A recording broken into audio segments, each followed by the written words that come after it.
દૂષિત પાણીને લઈને વડોદરા શહેરમાં બીજા દિવસે પણ ઉગ્ર વિરોધ. વોર્ડ નંબર 11ની જય ગણેશ જય અંબે અને શિવશક્તિ સોસાયટીમાં પાણી સંકટ.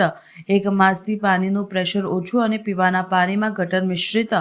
સોસાયટીની ગટરો ઉભરાતી હોવાની સ્થાનિકોમાં ભારે રોષ. સ્થાનિકોએ માટલા ફોડી અનોખી રીતે કર્યો વિરોધ. ધારાસભ્ય કેયુ રોકડિયા અને ડેપ્યુટી મેયર ચિરાગ બારોટના પોસ્ટર પર દૂષિત પાણીનો અભિષેક કરવામાં આવ્યો. ગોરવાના શિવશક્તિ સોસાયટી દશામાં મંદિર પાસે વિરોધ પ્રદર્શન કરવામાં આવ્યું હતું. પાલિકા તંત્ર સામે સ્થાનિકોની તાત્કાલિક પગલાંની માંગ કરી હતી. દૂષિત પાણીની સમસ્યાનું નિરાકરણ કરી નહીં આવે તો મ્યુનિસિપલ કમિશનરના ટેબલ પર દૂષિત પાણીના અભિષેકની સ્થાનિકોએ ચીમકી ઉચ્ચારી હતી. કોરવા વિસ્તાર છે.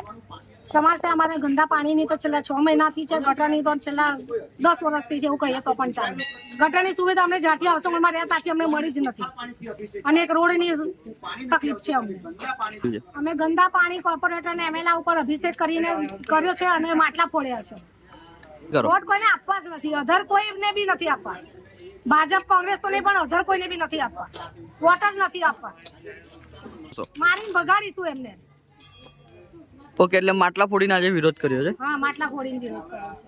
શું આવો વિરોધ તો અમે 150 વાર કર્યો છે, એકવાર નથી કર્યો. પણ તો હાઉસિંગ બોર્ડમાં કોઈ આવવા તૈયાર જ નથી, તો વોટ લેવા કેમ આવો છો? આયા તો મારીશું અમે. નેહાબેન